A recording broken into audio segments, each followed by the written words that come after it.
It's time to rate AI-generated Magic the Gathering cards. Also with my brother. My brother's here. I'm here. He loves AI-generated Magic the Gathering cards. We're going to start off with Blank. It doesn't even have a name. Starting off really, really good here. It's a white saga.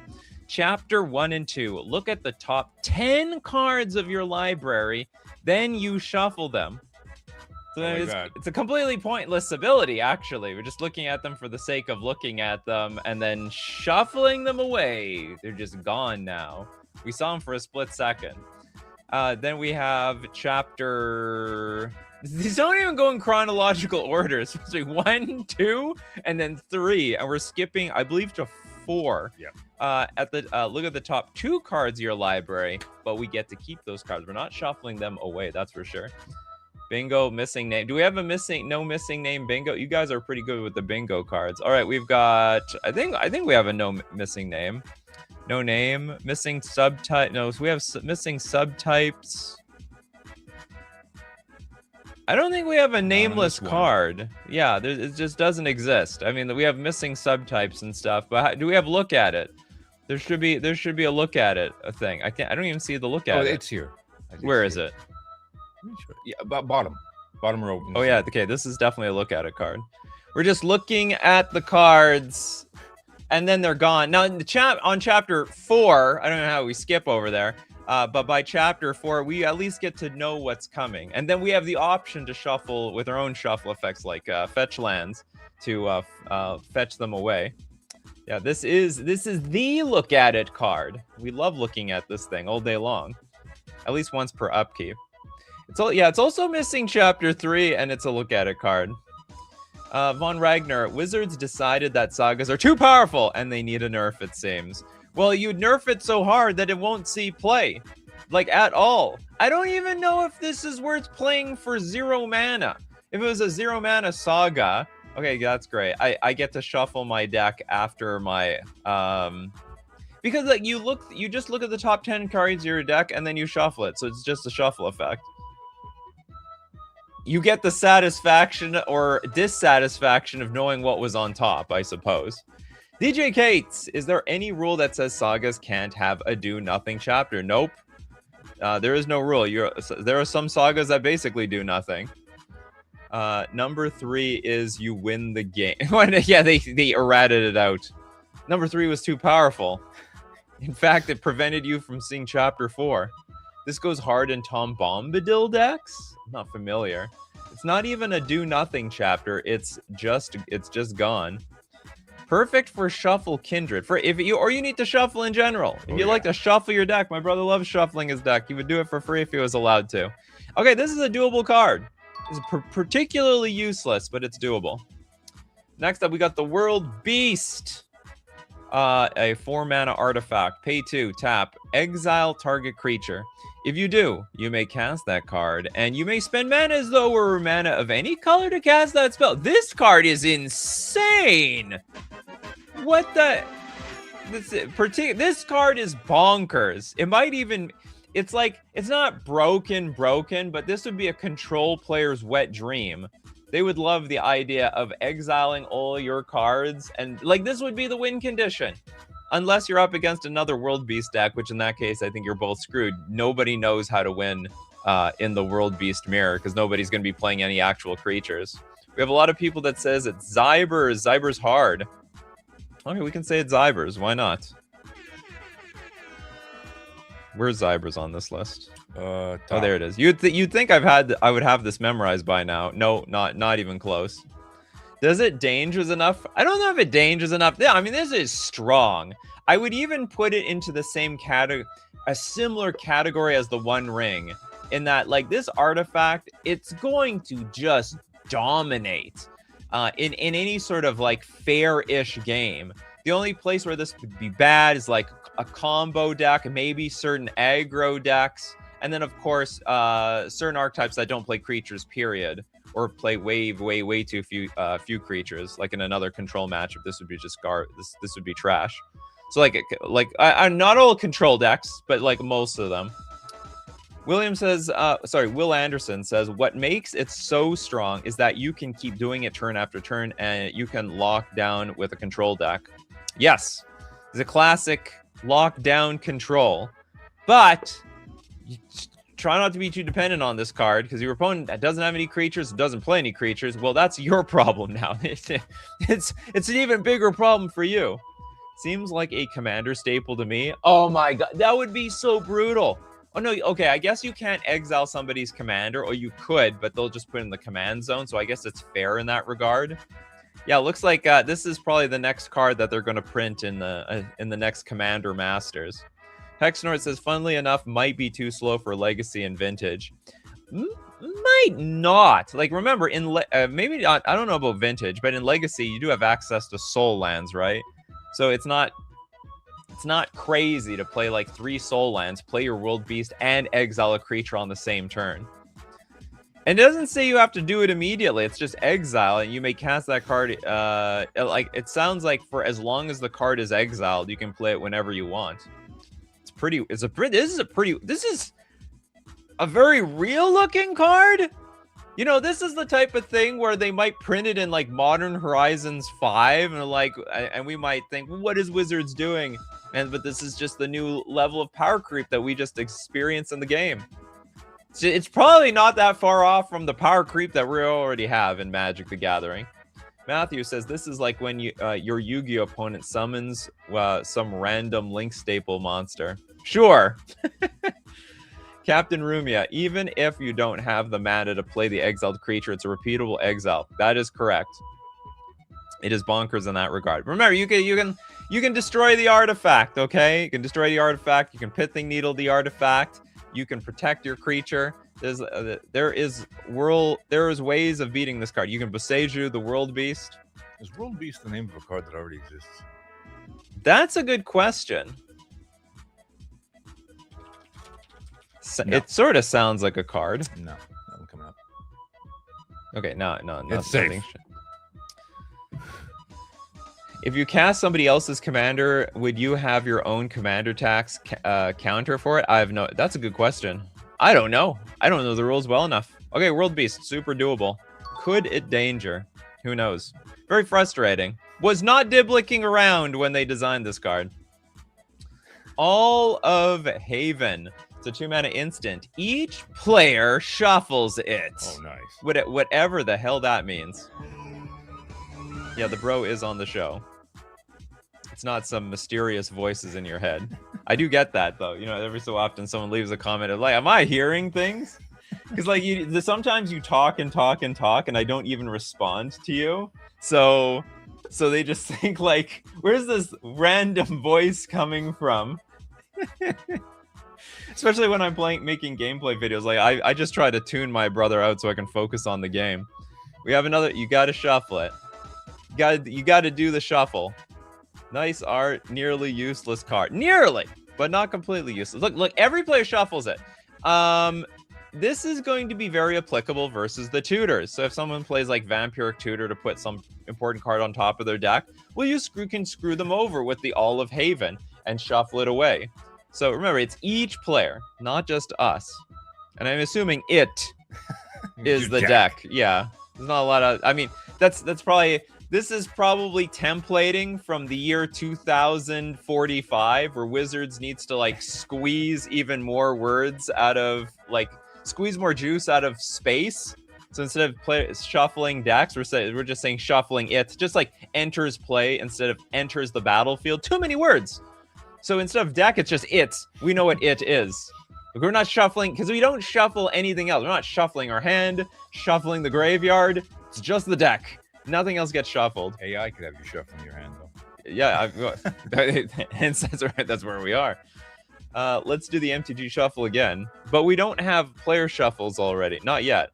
How do you know they aren't shuffling the graveyard? Because that doesn't make any... Well, I mean, it makes a little bit of sense. Because there are some cards in Magic that care about graveyard order. So if, like, target player shuffles their graveyard, it'd be the most narrow thing of all time just to screw around graveyard order to prevent somebody from like casting a creature on top of your graveyard because it might not be there, or casting the topmost creature in the graveyard. Yeah, graveyard order is real. It is real. Cards caring about graveyard order is a retired mechanic, isn't it? But it still exists. When they design cards, they have to account for every card that has ever existed, even though that is a retired mechanic. They should just ban all those cards. So might open up design space. This card is illegal. It is not defined. I think very likely it just means the deck.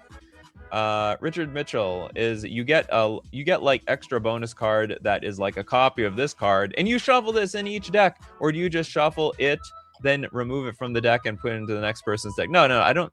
Each player. Oh, you're trying to say that each player shuffles the Olive Haven. And nah, I don't think it means that. I think it's just, if I were to interpret this card, just shuffle your deck. Instant speed shuffle. I think it's good value. Actually, that's a very. I think it's good disruption versus people who stack their deck. Bingo alert! Target unacquired. No, we're not. Didn't target anything. What are you talking about? Votes, yeah, votes for shuffle. Nocturnal, is there really no card yet that makes each player shuffle the deck? Oh no, there's tons of cards actually out there. There's tons of cards. This would be another one. There are cards out there that make everybody, well, I mean, but with some other effect. Usually, there's not a lot of cards out there that make you shuffle for no reason. Next up, the Mind Feeler. We're gonna feel up the mind around here. Mind Feeler Ancients, 4 mana, 1/4 mirror. When this creature dies, you may take an extra turn after this one. That could be insane.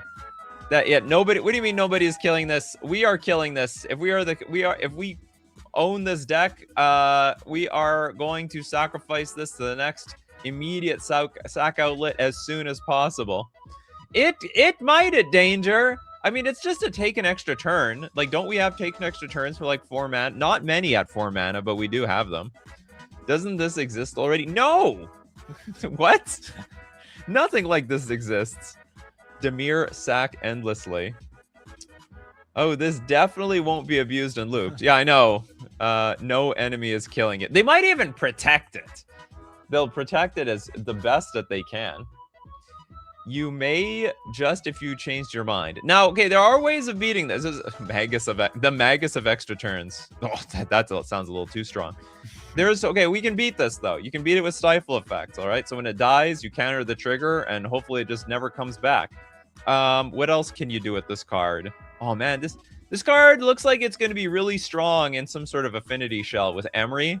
Like you sacrifice it somehow, but then you use Emery to recast it. Oh yeah, you get infinite loops. We already broke this card.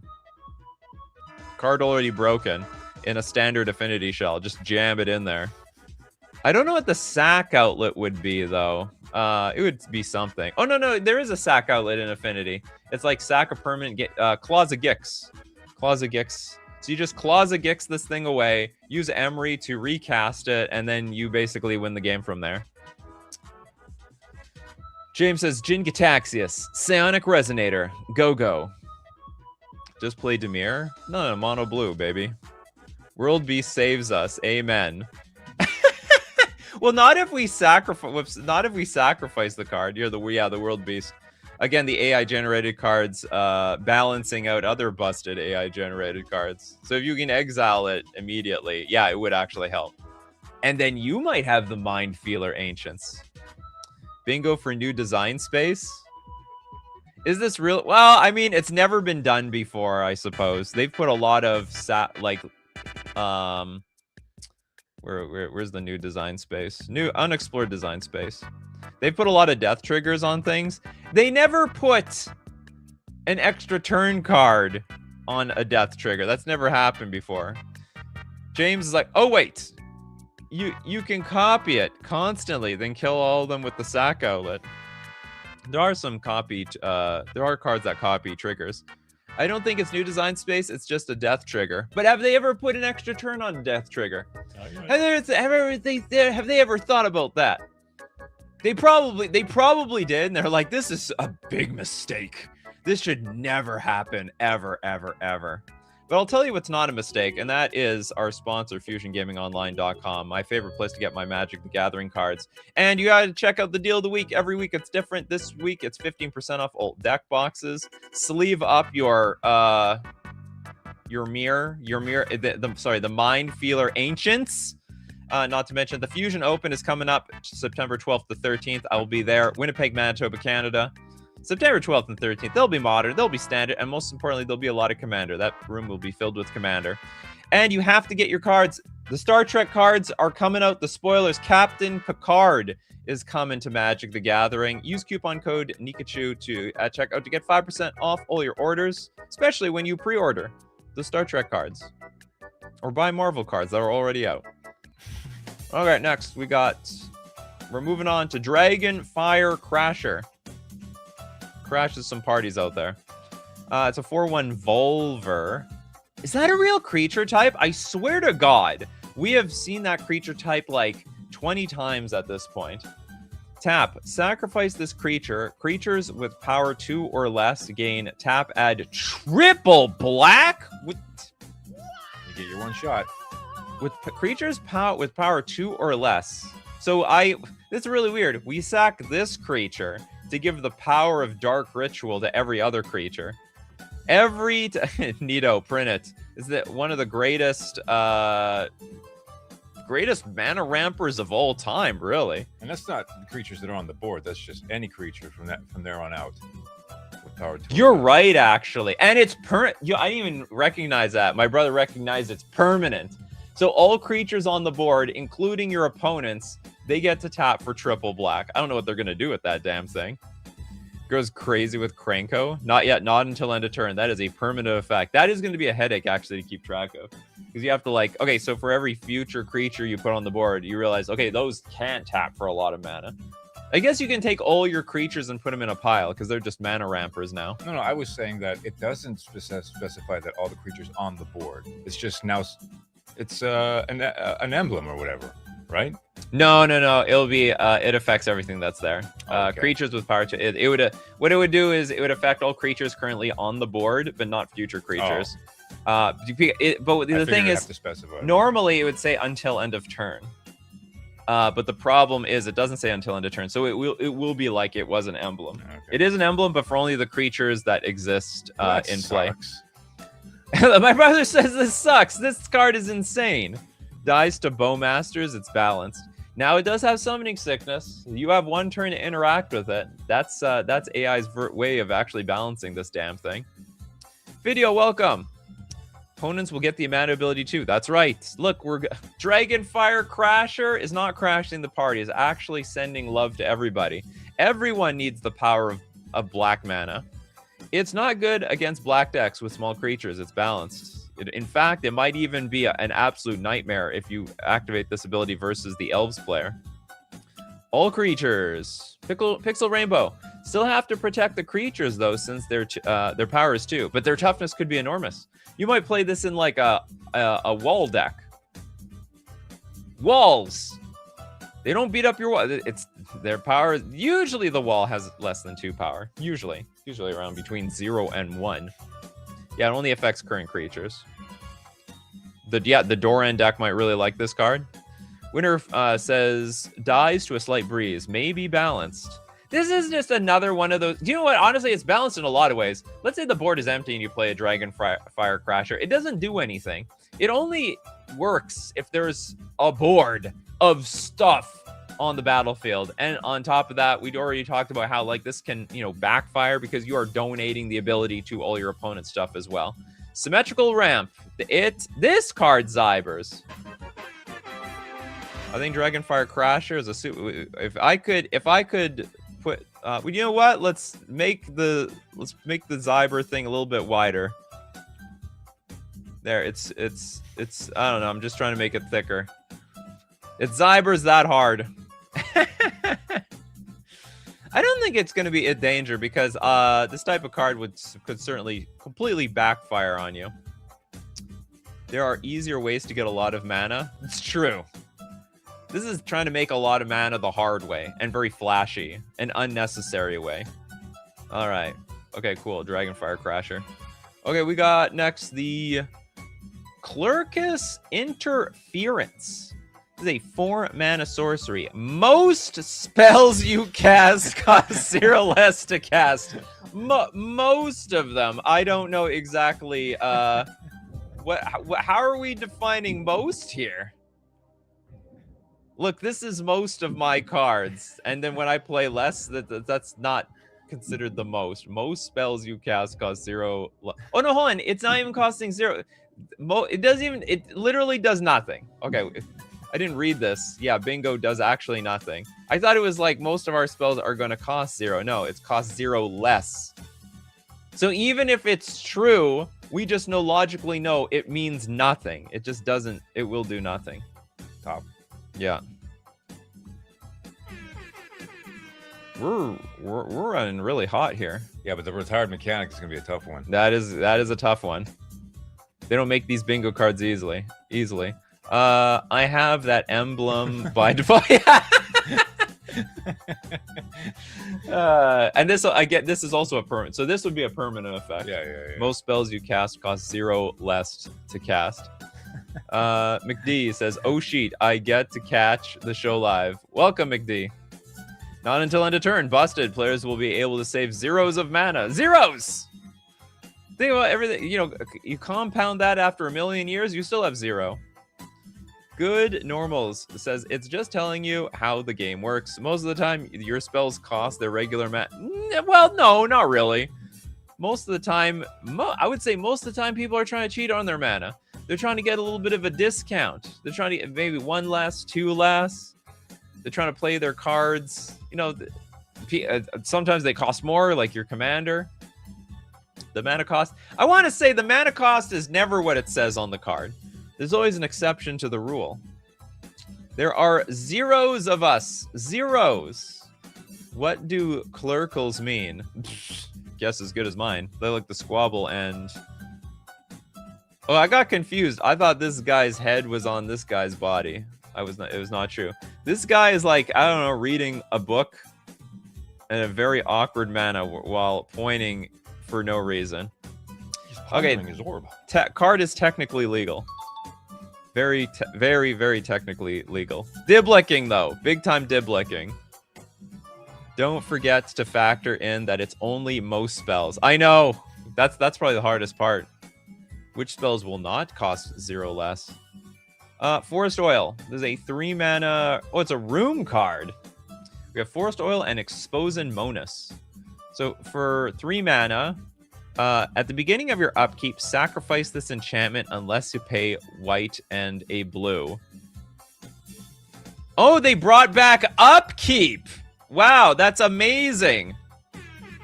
We have no up... That's our retired mechanic, people. Wow, we got there early. Yeah, a lot earlier than I thought. Whoops, no, don't do that. No, I screwed it up. Go back to red. Dag nabbit. Okay, how do I... Okay, I need to get the squiggly line. Blue. Let's do that again. There we go. They literally brought back upkeep. You're confusing upkeep triggers with cumulative. No, but there's the old mechanic of just paying some stupid amount of mana every single turn. That came from like, I don't know where it started, but a very long time ago. Maybe we could put bingo counters on the bingo slots when we get multiples of the same. We could see if we get multiples of the same bingo. I'm not trying to make the bingo card too complicated here. All right, we've been paying 2 mana every turn. What does this do? When this enchantment leaves the battlefield, return the exiled cards to the battlefield under your control. It's like replenish. Replenish for exile. That is very unique. Okay, what's the second part? Who cares about even the second part? Exposin Monus. It's a 6 mana... Okay, also a room. Whenever an opponent casts a creature spell, exile target creature. Good God, that sounds terrible. No, God, please, no! That is so bad. Also, this is a new design space for the room. Typically, each door works on their own, but the blue one requires you to unlock the white door to do anything. DJ Kate's wait, the upkeep cost actually is an upside. We can just choose not to pay and get the trigger. Absolutely. Synergizes with World Beast again. Yeah, that's right. We just keep exiling stuff, then slam. This is like the perfect blue-white. We're building a blue-white control deck here. We just exile things with World Beast all day, then slam down the Forest Oil, and then bring back everything from exile back to the battlefield. Why is that bad? No, well, that sounds awful. So if we play Expose and Monus, whenever an opponent casts a creature spell, exile target creature, that is oppressive as hell. That's so evil. As people keep playing creature spells, they lose a creature. They can basically never keep a creature on the battlefield. Whereas, by the way, this is not symmetrical. I can play as many creatures as I want. You don't. This feels like this feels like a nightmare. I would not want Control to have access to something like this. Yeah, or Aura Shard's level of mean. Worse, because it hits the critical, the fundamental thing that you use to win the game. Put instants and sorceries on the battlefield. Oh no, they would just go back to exile.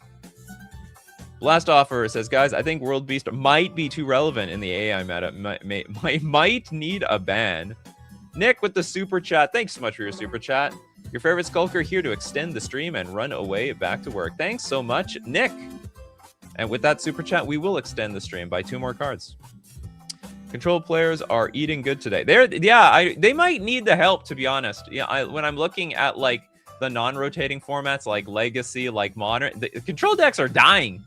Control decks are in trouble. There used to be a lot of control decks. Now they're all getting wiped away because the format is the cards are too powerful, and so the cards are too powerful, and also the format's just fast.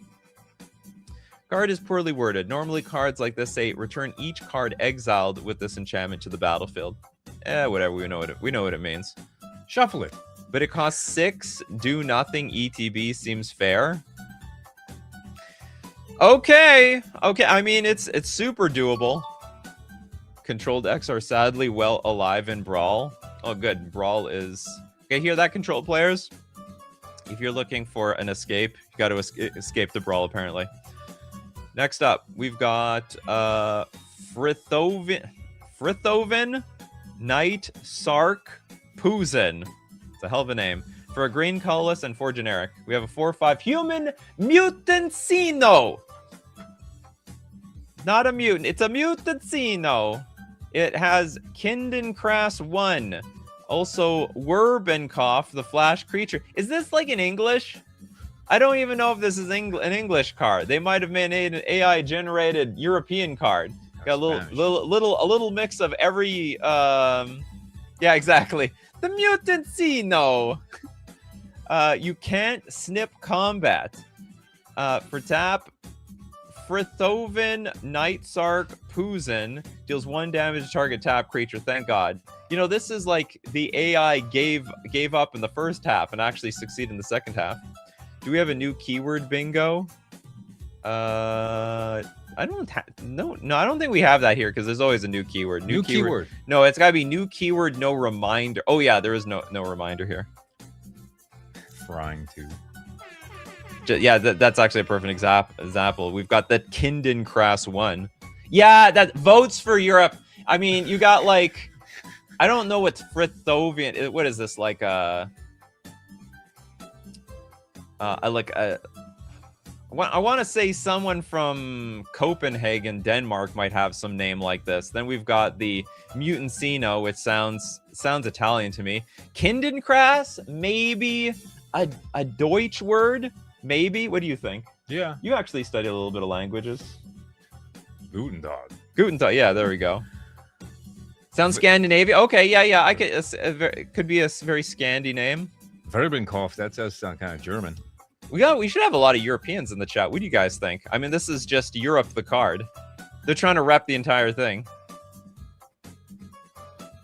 Frithoven sounds to me to tile someone making French fries. As an Italian, Mutancino is the most Spanish-sounding thing you could say. Okay. Just put them all into Google Translate and type in detect language. See what comes up. See what it thinks. Yeah, Google will know. What do you think this? Well, I mean, nothing's going to come up because none of these words are real. So But it'll try to try. votes for Europe. I swear to God, Dr. Legs, this is never gonna happen ever again. Ever. Not German at all. Everyone's like pushing these cards to some different nationality. Okay, votes for Europe, add that to the bingo card. No, this is, I've been doing this show for like 4 or 5 years. This is never gonna come up again. Ella Winter says, Kindenkras doesn't sound German to me as German. I would say maybe Swedish. Okay, Swedish it is. Look, I don't know any languages outside of English and maybe a smidge. We're talking like 30% of high school French. But I'll tell you what I do know. I know where you can rent Magic cards, and that is at Mana Traders, the premier place to rent Magic cards on Magic Online. My favorite place to play Magic. Whether all your favorite paper formats, they're not on Arena, they're on Magic Online. From Standard, Pioneer, Modern, Legacy, Vintage, Pre-Modern, Pauper, and other Commander, one-on-one Commander, CDH, Casual. You can kick out all the competitive players, play any deck you want when you're renting with Mana Traders. Use coupon code Nikachu_BK3 for 40% cash back on your 3rd month subscription. Back to our regularly scheduled programming. Definitely not Swedish. Look, everyone just bouncing out. It's Swedish. No, it's not Swedish. It's German. It's not German. It's Spanish. Welcome, Coco Bang. Votes for not English. It's definitely not English. We've gotten European cards in the past. Not really. Okay. Wait, we don't know anything about this card. This card doesn't make any sense. All right, poozing down the toilet you go. Yeah. We have another card with no name. It's a gifts card, though, for 2 mana. It's gifts ungiven because you don't know the code. You need to crack the lock. Artifact, pay 2, tap, discard a card, put a gift counter on this artifact.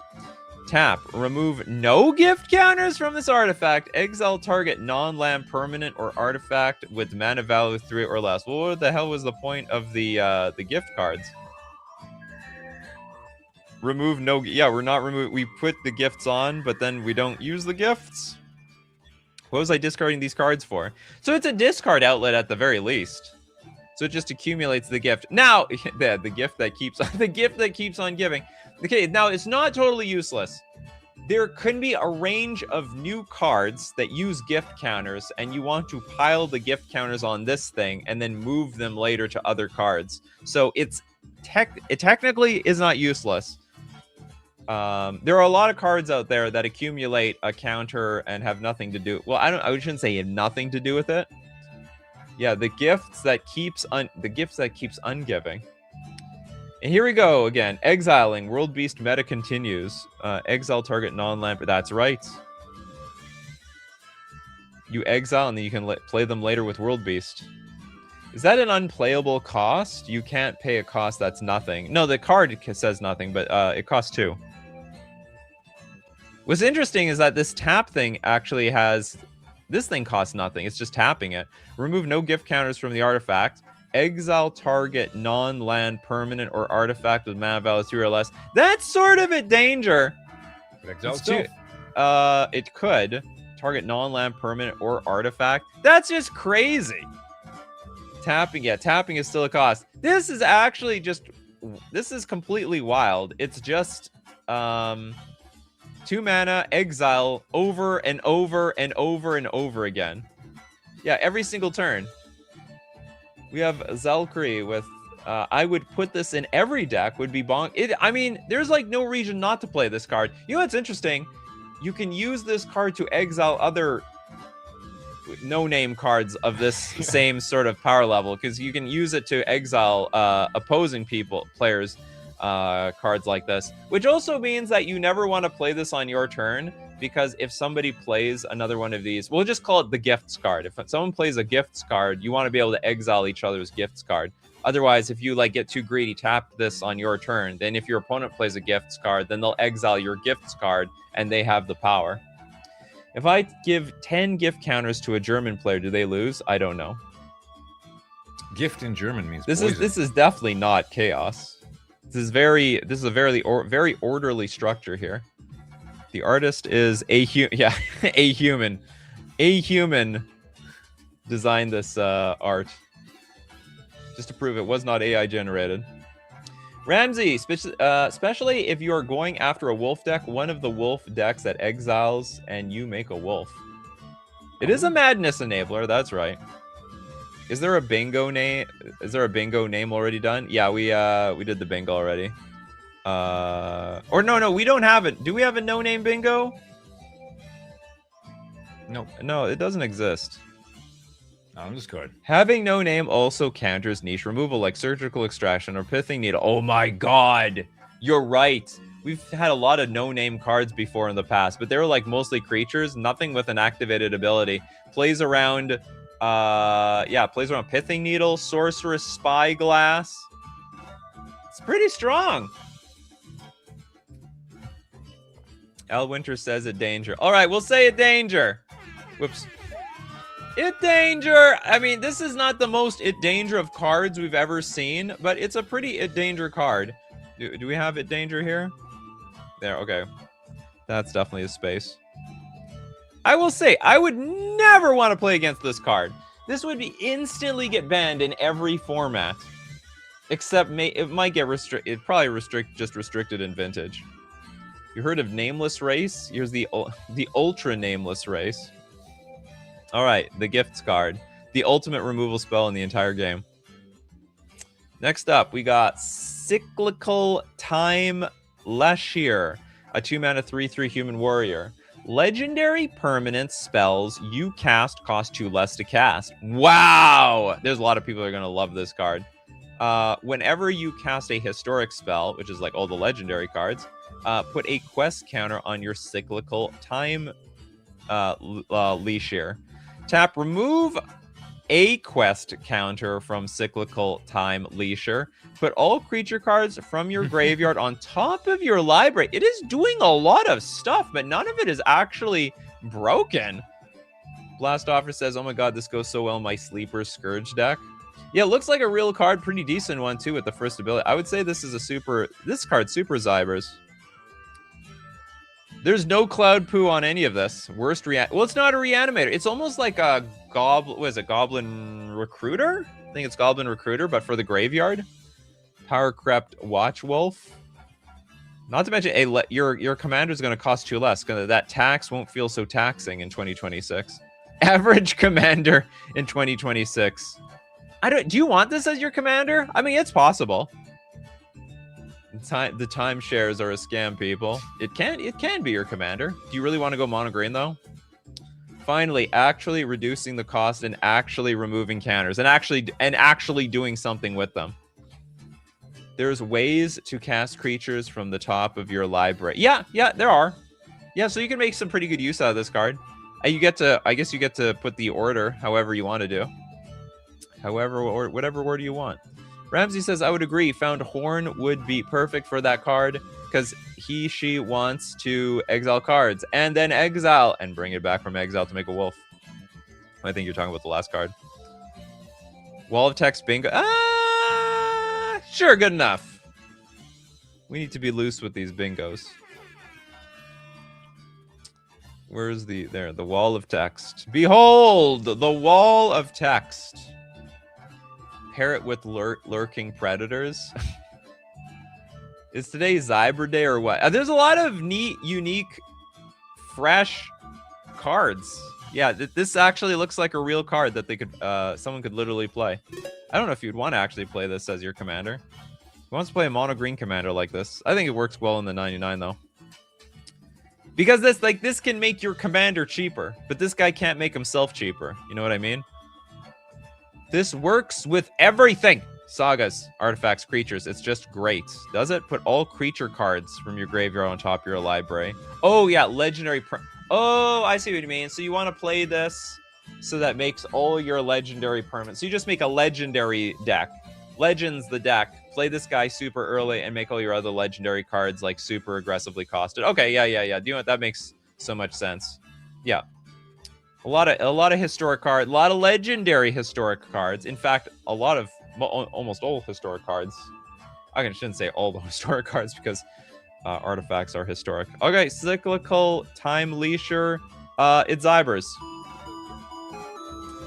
Moving on, we got Gree, Aladamri's Cloud. I thought this was going to be a fairy instead of it's an insect elf. For the most bizarre casting cost I've ever seen. So you can pay 7 generic mana out of a Tron deck, or you can pay 4 mana with colored mana. It's a 4/1 Trampler with Reach. Descend 16? I don't remember what Descend is. Something to do with putting cards in the graveyard, though. Search your library for a basic land card. Put it onto the battlefield, tap, then shuffle. That sounds like a dangerous card. Bingo, color pie break. How? It's a 4/1 non-creature. Oh, it's a legendary. It's just a legend. Well, we know it's a creature. Insect, elf, very odd. Why is it color pie break? What's the... I'm missing something here. Or is Descend not on Dimir cards? I don't even know what Descend is.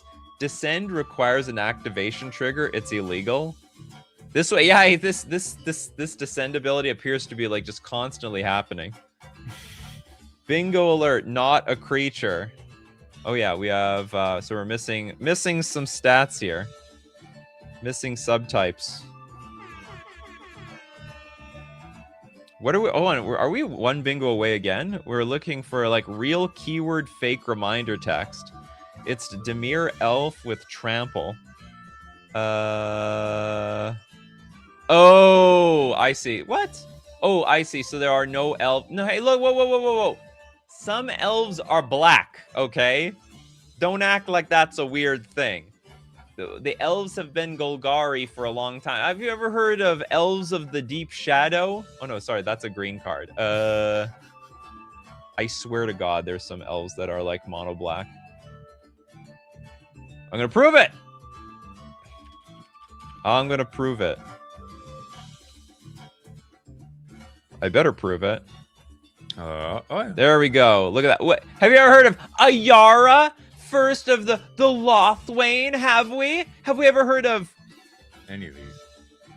Oh, these are new cards, actually. Look at this. They just came out with a bunch of black elves. So you can't say that there are no elves in this game, all right? Sorry, you can't say that black elves don't exist. Ayara isn't Dimir. That's fine. They can splash. You know, there's vampires that are weird colors. No trample. Oh, you don't like tramp? Okay. Wait, you might get me there. Are there any tramplers that are blue and or black? Blue, black, text, trample. And I would have to put like including these colors. No. I guess at most these colors. Or exactly these colors. Huh? Have you ever heard of the abyssal person? Oh no, yeah, it's trample. Trampler. Why can't elves trample? I think you're all nuts. You're all being stupid right now. There are black tramplers, but do you know what? I know who said it was weird. It can be weird. They make weird stuff. Elves are frail. Not this one. This one is 7 mana, okay? 7 generic mana. It's a big elf. Been taking its vitamins. Been bulking up for years. A lot of calories. Lots of elves trample. I know, chat is just going insane right now. There's just something wrong with chat. Are there blue insects?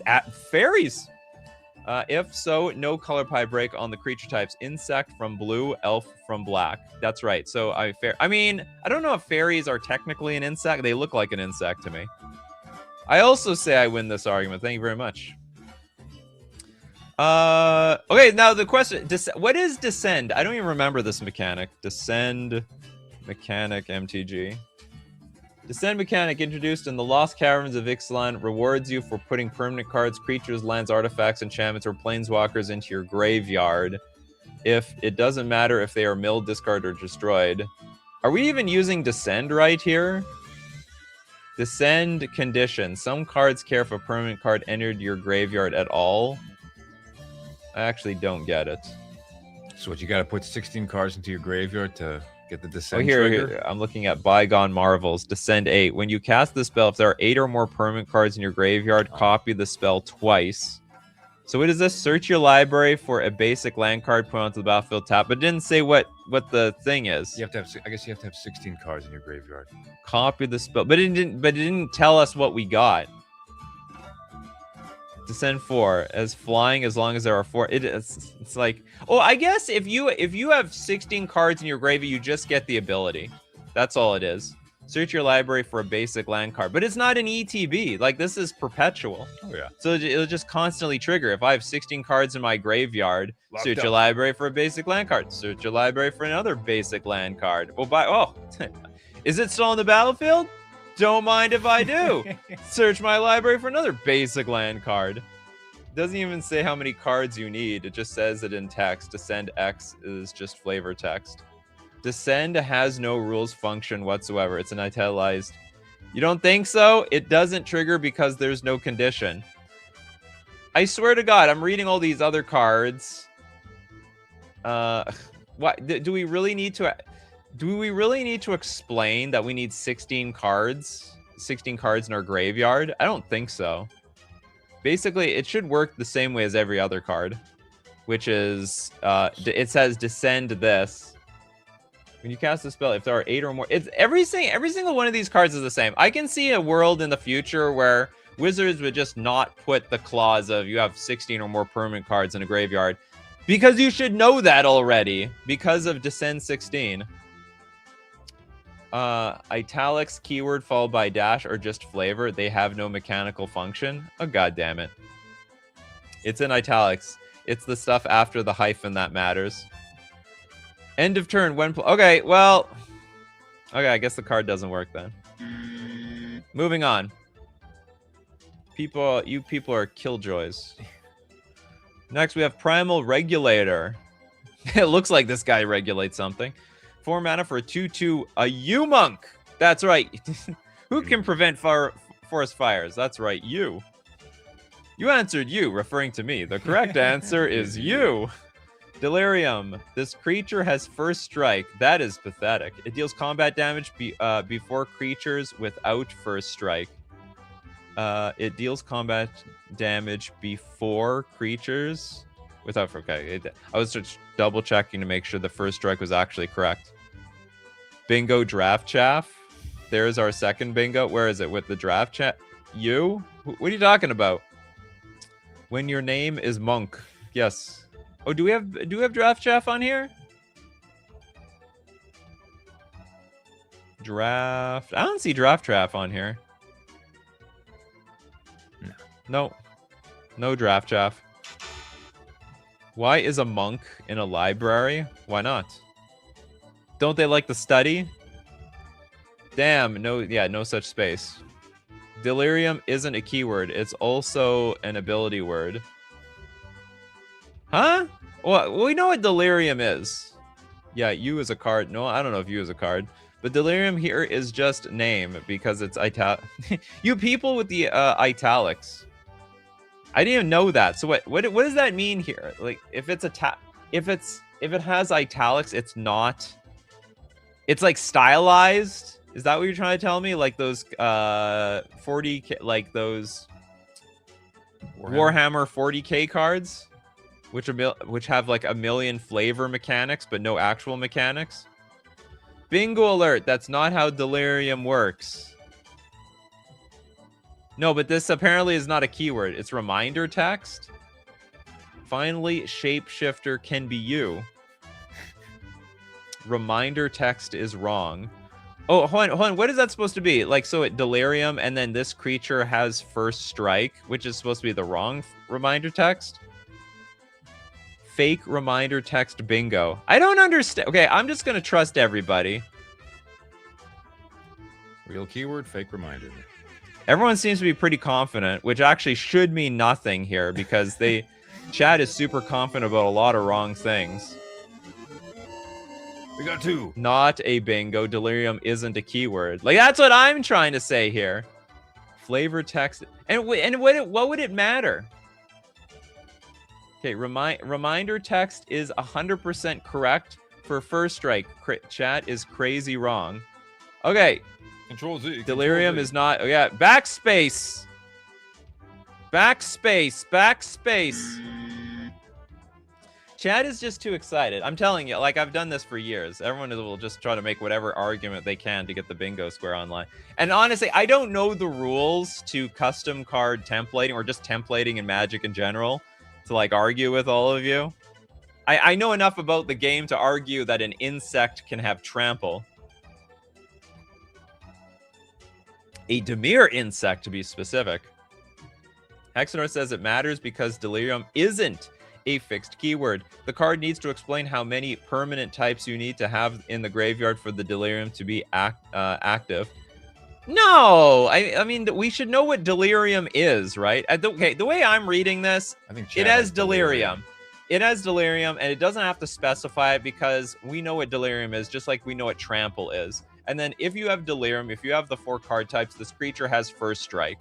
And then it explains, for some reason, it's explaining First Strike, but not Delirium, as if you'd never heard what First Strike was.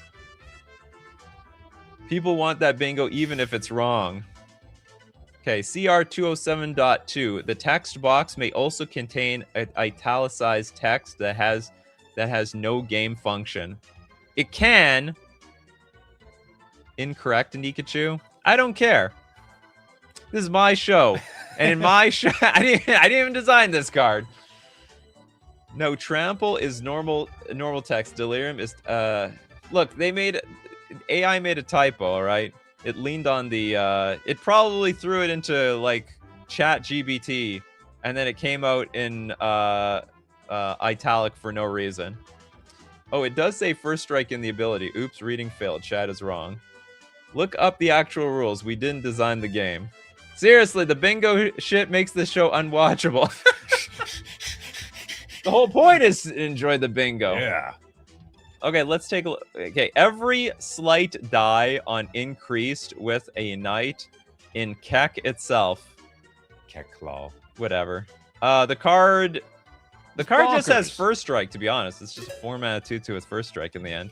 If you, the chat, are right about how Delirium is worthless. Much arguing today. Okay, next we've got the Corpse Elf. Pretty good. A 6-mana 5/5 angel with flying. As an additional cost to cast this spell, you may pay white any number of times. That's unique. That's almost like an X mana spell. Whenever you cast a spell, you get an amount of energy equal to the number of creatures you control. You gain 2 life for each creature that died this turn. Then each player creates a 1/1 blue Merfolk creature token with. When this token dies, put a +1/+1 counter on target creature. I am so impressed that No, it just needs to be 1 mana. the card is a wall of text, and it's all legal. Like there wasn't anything illegal about this card at any point or time. Yeah, exactly. It's a wall. Quill's got it. Quill Quick Card says it's a wall of text, and every word is legal. It does so much, and at the same time, it does nothing. It does nothing for the kicker. Well, it's not a kicker. So I'll tell you, it does something. So some cards will trigger depending on how expensive you pay the card. You know, think of what's it called? What's that land? Ugin's Labyrinth? No, not Eye of Ugin. There's like a colorless land. If you cast a 7-mana spell, it triggers and you can look through your deck for anything. So there's also cards that would state like if you cast a creature that's this big, if you're locked out of 6-mana cards, you can pay 7 mana for this. Additional cost, so no, that's fine. Oh, you're saying, oh yeah, so it's not CMC. It's the CMC is still going to be no, hold on. Gets around the classic chalice on. Okay, we'll get around the classic chalice on 6. No, its CMC will be different on the stack. Kano says, just in case you have white and mana burn effect is active, why would you want that? Blast Offer says it helps with cards that allow additional cost triggers. It is fine. Energy gain from this might get absurd. Will it? How strong is your mono? I guess it's an Azorius energy deck. You cast a spell, you get an amount of energy equal to the number of creatures you control. You also gain 2 life for each creature that died this turn, which could come from your opponent's side of the board. DJ Kate says, does this card make Energy Storm a thing? No, I would think Energy Storm would be better without this card. Are there Blue Angels? Probably a few of them. Probably not that many. Matthew says, this is a power plant that also does random stuff. Blast Offer says, mana value of the card is never different unless card states otherwise. It is always 6. That is so wrong. Mana value is whatever you whatever you spent to cast the card. When it's on the battlefield, it is that mana cost. But consider things like engineered explosives. Engineered explosives mana value would be whatever you spend to cast it to get it on the stack. It won't be 0. Oh, votes for flying. Does have flying. Also a flying creature. I 100% agree. This is a flying voter. Where's the voting? Votes for flying. Holy moly!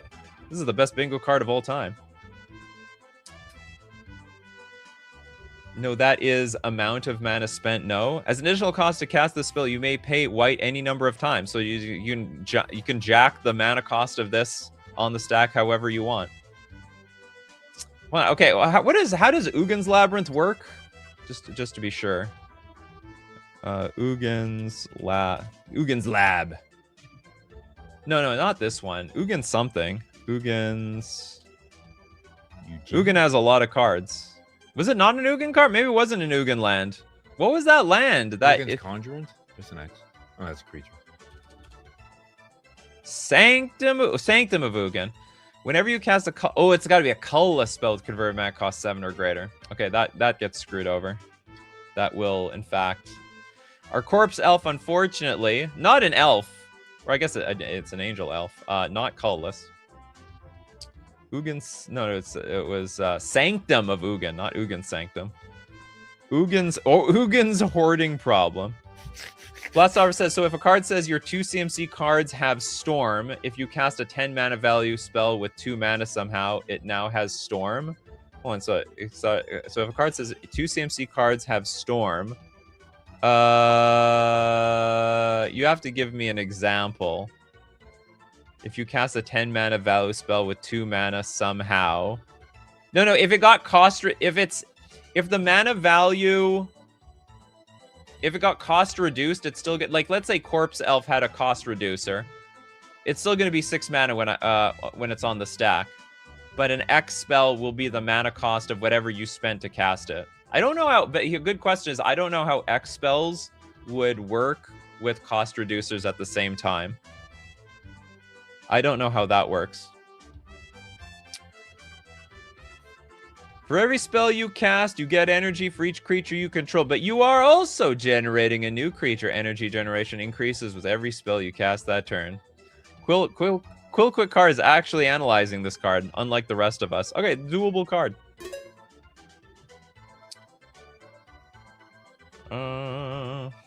Next up, we got... What the hell is this? Is this just a 2-sided card? Yeah, you can play either side. We got Etchi Madraken Zalaz, who is a gnome wizard, also an artifact creature. We built it. It's a 2/3 creature. For 3 mana, Etchi Madrukan Zalaz can't be blocked this turn. Unblockable. This is literally a draft card. But what about the second half? So the other side, you can pay 5 mana for a 6/6 Griff Cousin Merfolk, which is it's literally a fish. That's hilarious. It's a fish, but not a merfolk.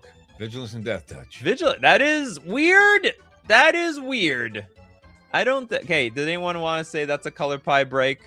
I'll tell. I don't know a single blue creature that's Death Touch. Where's the color pie? Do we? Yeah, here's the color pie break one. That's a color pie break if I've ever seen one. Doesn't have the flips, can't flip when it's on the battlefield. Yeah, neglects the flip. It de-evolved back into a fish, more dangerous somehow. It's way stronger than your average merfolk, that's for sure. Very strong draft card. I know, you put 5 mana, 6/6 wall. Can't get through it. The Matthew says, a fish is a folk that lives on the mirror. Does the 6/6 really need that touch? You never know when you're up against an Eldrazi that doesn't have indestructible. Cool Quick Card says, we've been here in Nikachu and we had you look up mono blue with vigilance before. No, vigilance I understand. No, but the death touch. I don't know if blue has death touch. That's very unusual. I mean, I understand maybe a puffer fish can kill you, but that's about it. That Psychic Frog doesn't have death touch, right? No, it doesn't. No, but Psychic Frog is black, so I would not be surprised. But it's blue too. Yeah. On the death touch and that. Yeah, vigilance. There's a lot of vigilance creatures now. Yeah, I used to believe that vigilance was not a very popular mechanic in blue, but they're giving vigilance to more blue stuff. Because why not? Like, what? They're like allied with white. I'm surprised there's like barely any overlap with blue and white. I feel like the color pie starts at blue, then it bleeds to black, then red, green, then white, and then there's this weird cutoff. Or blue is sort of in its own world. It's so disconnected. I think there's so much overlap between white and green. I think there's so much overlap between green and red. I think there's so much overlap between red and black. And then blue's in its own world over there. A little bit of overlap with black. Very little, though. Blue creatures do need some buffs, after all. Oh, yeah, blue creatures are worthless. Take my advice. The person who's been playing blue creatures his whole life. 6/6 Vigilance, Death Touch for 5 is quite decent. Surefire Cells, I would take Vigilance Death Touch as a Dimir card, but mono blue probably not. And let's raise this up so we can see the last offer. Blue should only have conditional Death Touch if ever becoming anything. Yeah, the condition is you have to pay 5 mana. That's your condition. There's not a single mono blue Death Touch according to Scryfall. I'm on a roll here. I'm sharp in the brain. He knows the blue card. What you want? You guys want me to take the color pie breakaway? I can take it away. I can take it away if you want. You can take the bingo card away. This is the first time I'm giving you the bingo square, and people are arguing. No, it doesn't count. It doesn't. Of course it counts. You lost your damn mind. Yeah, the Gilliam's like, no, don't take it away. Don't take it away. Where no one's arguing. White, black, red, green are playing MTG while blue is playing Solitaire. You're right. That's right. Nocturnal says, as a blue player, we don't have many allies. That's right. No one likes the blue players. Blue player, just F off already. You're banned. No blue players allowed. Flying used to be heavily focused in white and blue. Those days are long gone. Well, we just had that angel a few seconds ago. Doesn't every color have flying, though? Not a lot in green, believe it or not. Yeah, what do you mean it's a color pie break? Unexplored design space had already been wrongly marked, so, oh, was it? No. Oh, yeah, that's right. Yeah, it was wrongly marked. We took it off, and now we're applying it correctly, in my opinion. Okay, there's not much to say about this card. It's very doable. Arguably draft chaff. Okay, we're now at the point. Now at Super Chat Central. Also, huge thanks to Steve Cooper. Yeah. For more super chats. But we're gonna start off with Nick's super chats. Thank you. Your favorite skulkers here. So we're gonna look at 2 more cards from Nick. Starting off with Fractures Un. This is a 3-mana instant with Drag Fendenshav. Destroy the top 20 cards. Whoa! Not mill. They are getting destroyed, which actually implies you could defend them. You could give your deck indestructible. That's new design space. I think it just means all the hot cards in the format. No, it's just the top. Oh, I see. Like, yeah, not even of the deck. It's like destroy the top 20 cards. Like what on the board? Okay, we have to agree. These are the top 20 best cards in play. I mean, I just assume it's the top 20 cards, not in play but in the deck of whose library. I guess it's a choose card. Like it's just a card that doesn't target. Top of what? Top 20 of the meta. Yeah, that's what I mean. Ban these cards. Votes for Europe again? Of your library. Top 20 of what? The market? It's don't term my cards. A very alchemy card. Erase Black Lotus. Okay, top of the graveyard because order matters. Oh, that's intro. But what would destroying 20 cards in your graveyard do? It's like destroy them and just like keep them there. Destroy the top, destroying the top 20 cards of a graveyard wouldn't do anything because they're already in the graveyard. Destroy the power 9 and 11 more. Yeah, the next power 11. The power 20. green has birds as well. That's true. Arethusa, top 20 most expensive cards. That's an interesting interpretation. So we could destroy the top if you take it by mana cost. Bingo alert, target unacquired top 20 cards of what? Okay, that's fine. You know, we don't even know what this means. This target unacquired. It's the most ambiguous, I think, of all the bingo squares here. We've definitely chosen it for reasons completely unrelated to this card before. It's like City in the Bottle, but for the 20 best cards instead of from Arabian Nights. The top 20 means win rate. I mean, this card is super open for interpretation. It means the the top 20 cards. You have to rip the cards physically. Destroy the top 20 cards to screw the scalpers. Gillum says, I guess if you send something to the graveyard, it becomes a new object, so reanimation fizzles. Oh yeah, that's true. This is instant speed, so if you try to reanimate something in the graveyard, you could destroy it, and then it's like it's put in the graveyard, maybe in a new order, even though it's still in the top 20. That's a neat design for Arena. Alchemy cards that exile the top used card in the game. We need a stream where all debate for an hour to clarify every bingo space's meaning in the most specific and defined way possible. Sunly Boop says, I would love if this style of card showed up in a legit set. Oh, you mean where like the art bleeds into the text box? They've actually done that a few times, like the Zendikar explorations. I don't think this is unique. They've done this a few times for promos. I actually prefer it when it's frosted in the bottom, because if it's too busy, this art is not busy, but if the art is too busy on the bottom, then it like messes with the words and I can't read the damn card. Pixel Rainbow says, if I recall correctly, when it was first defined months ago, it used to mean when it had a target that had a self-contradictory condition, like target flying creature that does not have flying. We'll leave it super ambiguous. But you're 100% right, Pixel. Maybe we're taking the Yu-Gi-Oh route, where cards can be destroyed in zones that aren't in play. Probably.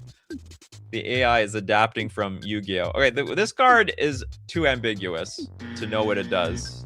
I think this is the first card going to the Urank. Or maybe that's the second. Not a lot of cards going to the Urank today. Okay, we have a second card. Super chatted. Thanks to Nick. Thank you so much, Nick. This is the Blade of Silver Mage. Sounds boss. 4-mana artifact. Looks like an equipment, is not an equipment. Cleanse for the right.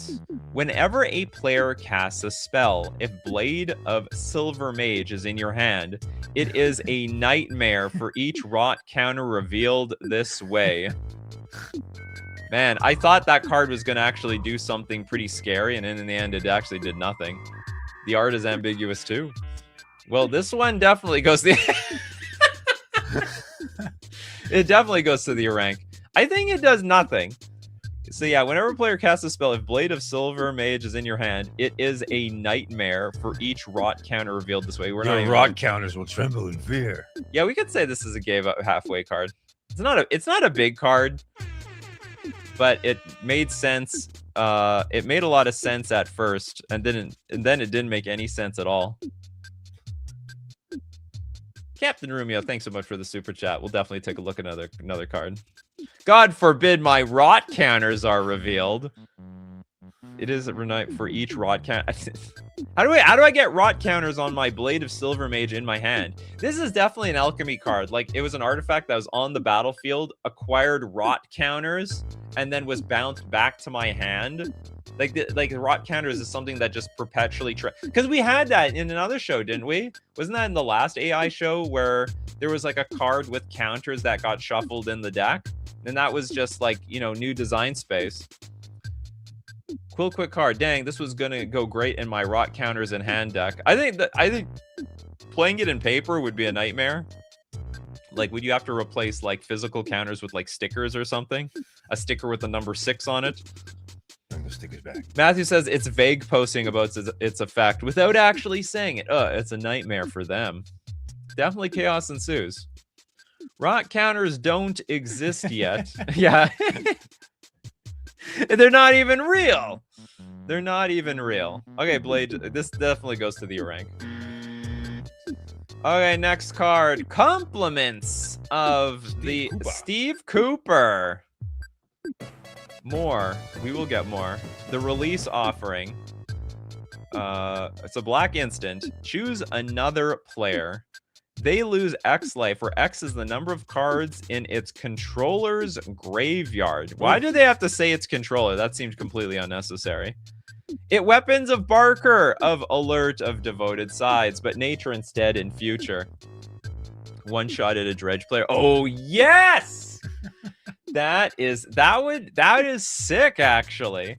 Now that you say that, that sounds really good. Like, this is an anti-dredge card. Okay, dredge all you want. In fact, I encourage it. Keep dredging more. Yes, another card. And that the dredge player has to feel so paranoid if you're holding up a black mana and you're not doing anything. Yeah, 1 mana. What if you control the player? Don't control them then, I guess. Player equals card now, it seems. Choose another player. They lose X life, where X is the number of cards in its controller's graveyard. Yeah, what does that mean? Player's a card. Players usually don't have controllers.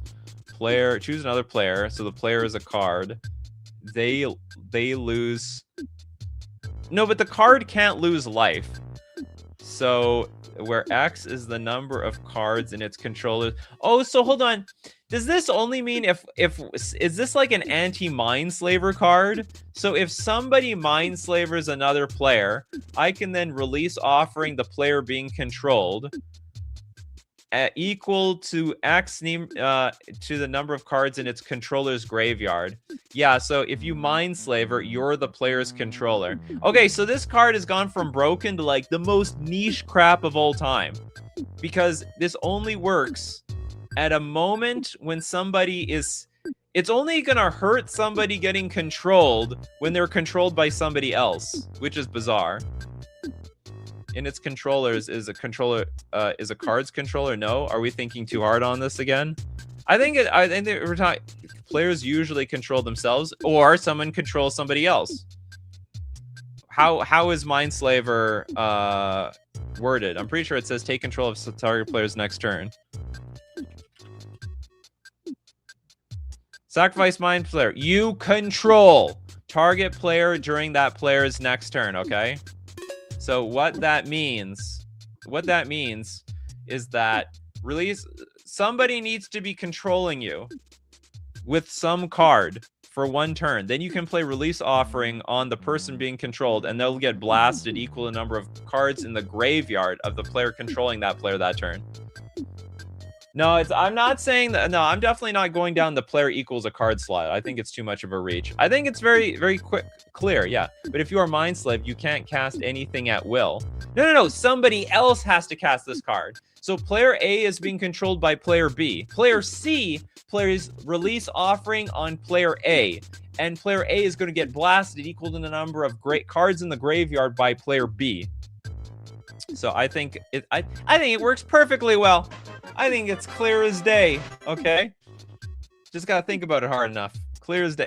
I think it's a doable card. It's stupid. It's narrow as hell. It's very, very, very narrow. But hey, there's a world where you can actually play this thing.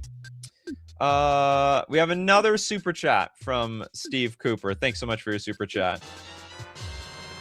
Pixel Rainbow's like, is that why it's named Release Offering? It's meant for Mindslaver? Yeah, we're gonna release the enslaved person from life. Martyr's Attack! It's a 2-mana aura. Enchant creature. Enchanted creature gets +2/+2 and has protection from each color. Enchanted creature has double strike. This is just literally an aura. It's pretty strong, though. Oh, yeah. Oh, wait a minute. It's gonna fall off. Oops, it falls. No! What have we done? Equipped creature gets +2/+2 and its protection from each color. And as the rules with auras, if you have protection from the color of your aura, then it falls off. Yeah, immediately falls off. This is a do nothing card. Now that's it was a strong aura until the second ability arrived. This is another target under. Yeah, okay. Now this is definitely a target unacquired card. Yeah, I forgot it falls off. I forget it too. This is like a draft interaction. It never happens in a regular game. Hey, this definitely fits the target unacquired. Play Mixed Lattice first. Oh, there we go. Old boy's thinking deep about this. You play Mixed Lattice, then all the cards are colorless when they enter the... Are they colorless? Yeah, they're colorless. They're colorless artifacts when they enter the battlefield. Does existing auras fall off when a creature gets protection from that color? That is correct. That is correct. And it's a bit super feel bad. Sheev Lord, you're late, but hey, there's always a replay. Always a replay around the corner. How else can we use this card, if it's even possible? As a coaster. +2/+2, and it's protection for me. Maybe it's just Mixed Lattice. Because you need to turn the Martyr's attack into a colorless card. You have to. It needs to turn colorless. If it doesn't turn colorless, it's worthless, and it needs to be colorless before it enters the battlefield. The Thran Lens. What's Thran Lens? 2-mana artifacts. All permanents are colorless. Okay. This card is worthless. It's a 72 cents card, but maybe it'll be worth a little bit more. I don't know. I don't know if it's worth the hassle of trying to play Martyr's Attack. Not modern legal. The card, I mean, it has protection from each color. You know what's funny? It would contradict the damn thing, because you have protection from each color, but then everything is colorless. So then it doesn't have protection from each color. It's just a 2-mana enchant creature has double strike. Strangest mass aura removal, but your target has hexproof. The Thran Lens is correct, and Mixed Lattice. Use it to remove auras from an opponent's creature. Oh, it could be used as removal. Interesting. That's right. So if you put Martyr's Attack on a creature with a bunch of auras on it, they lose all the auras. Oh, that's Zybers. That's a sick idea. At least it gets protection from instants. Oh yeah, that's actually true. Yeah, so if we have the Thran Lens on the battlefield, we still have protection from instants and sorceries. Do they also lose equipment? They do not, because equipment are actually, maybe it would lose equipment if it's a colored equipment. It almost has hexproof. I want to get that. I'm not getting it. I'm not getting it. If they're colored, I guess. The lenses say permanence. The instants and sorcery are not. Does the aura fall off? Okay, hold on. Give me a second. 2 seconds. Hello. All right. Here they work. Okay, you can come on. Your package has arrived. It's not my package. Yeah, I assumed it would work the same if it's a colored equipment. It absolutely would work. All right, this card is doable. Well, I wouldn't. Perfect is a loose word. I mean, it's interesting. It's what it is really. It's an anti-aura card. Okay, lastly, we have a unnamed card. Thanks to Captain Rumia. What was you said, doing your civic duty to vote for Europe. Do your civic duty. We have a 0-mana 3-mana aura. Enchant artifact. As long as enchanted creature is attacking, destroy target land. An enchanted creature has 3 mana tap. Sacrifice this creature. Return this card from your graveyard to your hand. What is this? I have Bauble is to Hushing the T-Rock. Made an Enduring Guardian for my own. To ride this insight, they leave your faith. Cho Mano. So we're enchanting an artifact with this. As long as enchanted creature is attacking, destroy target land. There's a lot of artifact creatures out there. An enchanted creature has... For 3 mana tap, sack this creature, return this card from your graveyard to your hand. I don't get this. What does this card do? What is the point? Nothing. Blast Offer says it wants us to enchant any artifact, but then asks for a creature. Well, so you could put it on anything. I just don't. It won't do anything. Sack this creature to return it. Sacrifice the. No, well, you have. It gives the activated ability. Sack this creature. Return this card from your graveyard to your hand. It's literally it is the most diblicking card of all time. It's just literally saying, put this on your creature, sack your creature, and then you can return this aura back to your hand. I guess it is the crappiest sack outlet of all time, because you are literally sinking 6 mana into artifact creatures to sacrifice them. Could it be good for vehicles? No. This is weird. Not going to vote for Europe, sorry. Enchanted artifact equals sack the enchanted creature, return enchanted creature to hand. Oh, is that true? Return this card, sack this creature. Oh, okay. I thought it were returning the aura back to hand. It was very ambiguous to me. But you can destroy lands if it's equipped to artifact creatures, can I? As long as it's attacking, destroy target land. Oh, yeah. Okay, so this does do something. We're blowing lands up every single turn. Kaboom. Well, that's pretty good. It's a sack outlet, but you get to recast the card. There is no trigger to destroy land, right? As long as the creature is attacking, destroy target land. As long... Oh, wait a minute. It sounds like this is just perpetually happening. Doesn't this just lock the game? As long as the enchanted creature is attacking, it's just it's constantly trying to blow up lands. It's basic. Well, yeah, of course. Armageddon. Yeah, Armageddon on every attack. But I'm just curious, would it lock the game or would it stop triggering when there's no lands left in play? As long as it's not a trigger, it's not a trigger. Yeah, wait, yeah, the second ability is illegal. This is basically just bounce. Yes, stack doesn't get to resolve. Okay, it jams the game. The game just never is allowed to end. Also, the card has no name, which is common for a lot of AI-generated cards. That's the third one today. Yeah, I know. We're on a roll. This is not how you write a card. Great Nate says this can also help you cycle ETBs. Enter the graveyard triggers. That's possible. It jammers. It's jamming the game. That last card most certainly goes to the Urank. All right, that's it for today, everybody. Hope everyone enjoyed it. Yeah, it was a fun. Look at that bingo card. Whoops. Look at the bingo. This is the most successful bingo. Oh, we didn't even get a single bingo. We didn't get a second bingo, which is unfortunate because we were close on a few. We got the real keyword one, had the flips, and also references an AI card. It was all on the table here. I think this is the best bingo card ever for AI. We never got like that deep here. As usual, my coffee crew, we do these Monday, Wednesdays, Fridays, 9 a.m. Central Standard Time, Tuesdays, Thursdays at 8 p.m. Central Standard Time. Thanks to everyone for the warm support. If you're a patron on Patreon, a member on YouTube, or you super chat to be part of the show, or even super chat so other people are part of the show. Of course, thank you so much, everyone, for being here today. You are what makes the show the show.